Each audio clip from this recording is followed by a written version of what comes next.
দেশি মুরগির একটা আইটেম নিয়ে চলে এসেছি। তো আজকের এই দেশি মুরগিটা আমি কিভাবে রান্না করব সেটা আপনাদেরকে দেখাবো। তবে আজকের মুরগিটা আমি রান্না করব মাটির চুলোয়, মাটির হাঁড়িতে, একদম কাঠের উনানে আমি রান্না করব। তাহলে চলুন দেখি আমি মুরগিটা কীভাবে রান্না করছি। তো প্রথমেই তো মুরগিটা আমি ঝলসে নিচ্ছি। আপনারা দেখতেই পাচ্ছেন যে প্রথমেই মুরগিটা আমি মানে চুলোতে ঝলসে নিয়েছি। এখন মুরগিটা আমি পরিষ্কার করে নিচ্ছি। পরিষ্কার করে নেওয়ার পরে যে ছোট ছোট পালকগুলো থাকে সেগুলোকে আমি পরিষ্কার করে তুলে নিচ্ছি, এবং সেটা তুলে নেওয়ার পরে আমি মুরগিটা পুরো কেটে নেব এখন। তো মুরগিটা কাটার পরে আমি কি প্রসেসে রান্না করব সেটা আপনাদেরকে দেখাবো। তবে দেশি মুরগি একটু ছোট ছোট পালকগুলো থেকে যায়, ওটা একটু সমস্যা হয়। তবে ওটা যখন পুড়িয়ে দেবো তখন ওইগুলো তুলে নিতে খুব সুবিধা হয়। তো তাই আমি একটু একটু করে তুলছি, আপনি বুঝতেই পারছেন, দেখতেই পাচ্ছেন। এখন আমি মুরগিটা পুরো ভালো করে কেটে নেব। তবে এই শীতে আমাদের দেশি মুরগি বা দেশি হাঁস এগুলো গ্রামাঞ্চলে খুব বেশি পরিমাণে পাওয়া যায়, এবং এগুলো খেতে যে কতটা সুস্বাদু সেটা আপনারা সবাই জানেন। তো এই শীতের আমেজে আমি এখন দেশি মুরগি রান্নার প্রসেসে যাচ্ছি।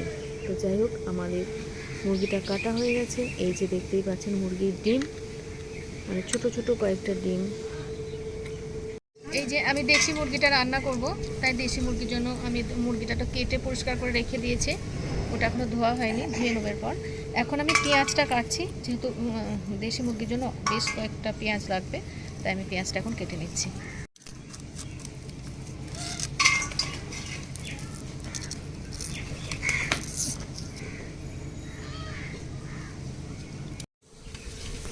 মাকে রসুন ছাড়াতে দিয়েছি, তো মা রসুন ছাড়াচ্ছে।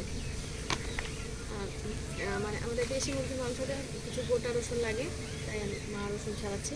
আর এটা আমার মায়ের হাতেরই রান্না, মা থাকবে রান্নার সময়, রান্নাটা মায়ের মতো করেই রান্নাটা করবে। পেঁয়াজটা কাটা হয়ে গেছে, আর রসুন গোটা রসুন কয়েকটা ছেলা হয়ে গেছে। হাঁসের ডিম, এই যে এগুলো হাঁসের ডিম মা নিয়ে এসেছে।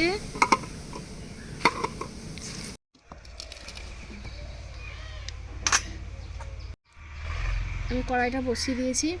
এখন আমি এই কড়াইয়ে চিকেনটা রান্না করব, দেশি মুরগি রান্না করব। তো প্রথমে আমি তেল দিলাম, খুব ইজিভাবে রান্না করবো, হতে হতে মায়ের রেসিপি। তো তারপরে আমি পেঁয়াজটা দিলাম, সব পেঁয়াজটা আমি দিয়ে দিচ্ছি। কিছুক্ষণ পর আমি টমেটোটা দেবো। এখন আমি পেঁয়াজটা একটু নাড়াচাড়া করবো।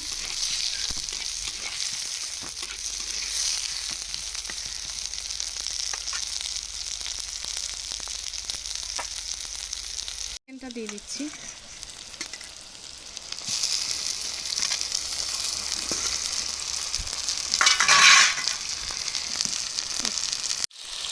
লঙ্কা দিচ্ছি, তাতে আমি আদা দিয়ে দেবো।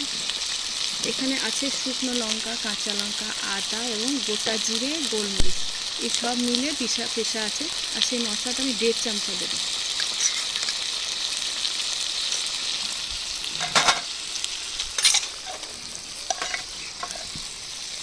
এখানে আমার একটা গোটা রসুন ছাড়ানো আছে, তো সেই পুরো রসুনটা আমি এই মাংসের সঙ্গে দিয়ে দেবো।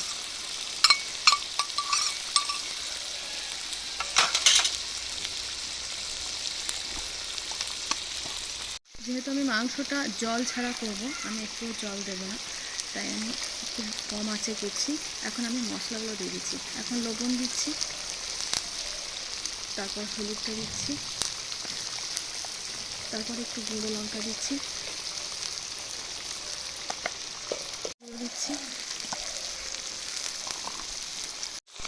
আমি এখন নাড়ছি, মানে চিকেনটা একটু নাড়াচাড়া করবো, ভালো করে কষে নেব। ঢাকা দিয়ে দেবো। এর মধ্যে আমি কোনো জল দেবো না, একটুও জল দেবো না, যেহেতু এই মাংসটা আমি জল ছাড়াই করবো। তবে খুব ধিমে আঁচে করতে হবে এই মাংসটা। এটা খুব ঐতিহ্য একটা রান্না, আগেকার মানুষের রান্না। আগেকার মানুষরা কখনো ওই পেঁয়াজ কষে মানে সব কিছু আগে ভাজা করে এসবভাবে রান্না করতো না। যেহেতু মা এসেছে, তো মায়ের হাতেরই একটা রান্না আমরা করছি, আজকে আগেও করেছি। আজকে এটা দেশি মুরগিটা করছি, সেহেতু এই যে ডিমটা আমি দিয়ে দিয়েছি এর সঙ্গে। এখন আমি ঢাকা দেবো চিকেনটা, তারপর আবার আসবো।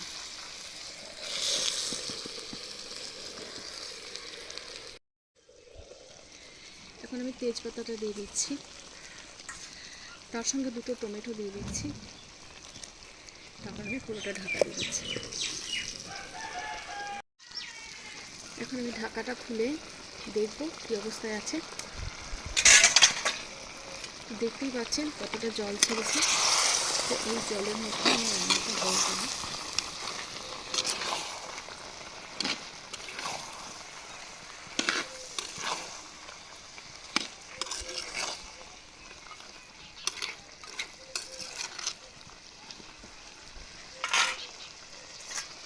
আবার আমি ঢাকা দেবো।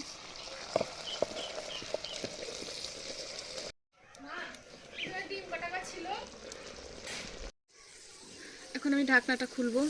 এখন আপনাদেরকে আমি দেখাচ্ছি, আমি কিন্তু কোনো জল দিইনি, তারপরেও কিন্তু মাংসটা কিন্তু খুব সুন্দরভাবে হয়ে গেছে, দারুণ সুন্দর হয়েছে। দেখতেই পাচ্ছেন একদম কত সুন্দর হয়েছে, দেখতেই পাচ্ছেন। কালারটা শুধু দেখুন, কত সুন্দর কালার এসছে, দুর্দান্ত কালার এসছে। এখন আপনি এটা ঝোলও করতে পারেন, আবার কষাও রাখতে পারেন। তবে আমি যেহেতু পোলাওয়ের জন্য আজকে করেছি, তো ওই জন্য একটু কষা কষা করবো, খুব মানে ঝোল করবো না, একটু হালকা গ্রেভি করবো। তো আমার অলরেডি চিকেনটা হয়ে গেছে। এবার লাস্ট ফিনিশিং আমি কীভাবে কী করছি সেটা একবার দেখান।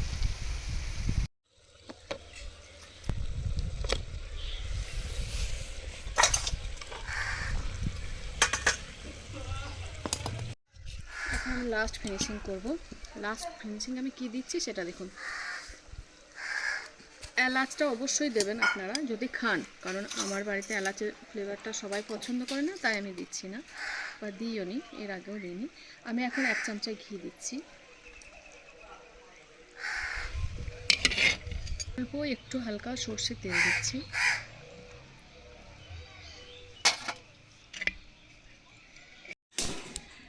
লাস্ট ফিনিশিং আমি তো ঘি দিলাম প্রথমেই, তার সঙ্গে আর একটু সর্ষের তেল দিয়েছি। এখন আমি দিচ্ছি পেঁয়াজ, কয়েকটা পেঁয়াজ কাটা দিচ্ছি।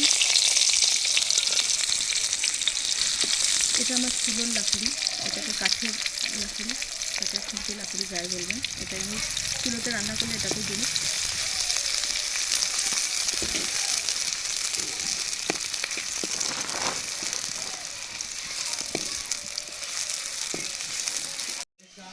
এখন আমি বেরেস্তাটা দিয়ে দিচ্ছি,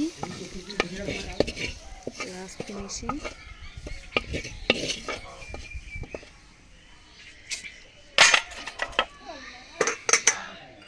এখন আমি দিচ্ছি একটু ধনে পাতা,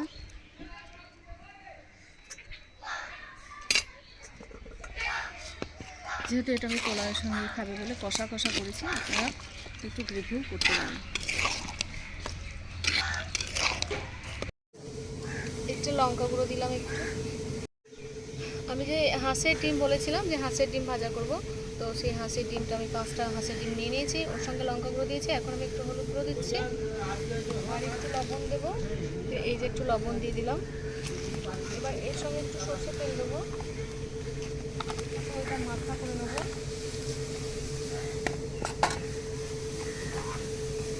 অল্প একটু সরষের তেল দিলাম মশলাটা গায়ে লাগার জন্য।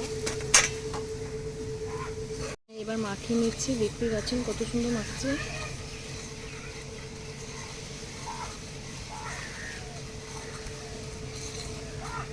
হয়ে গেছে। এখন আমি একটু তেল দিচ্ছি ডিমটা ভাজার জন্য। এখন আমি হাঁসের ডিমটা তেল দিচ্ছি।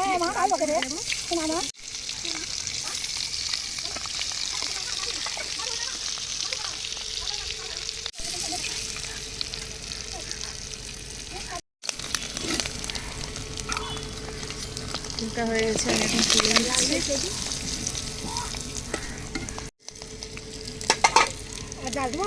না,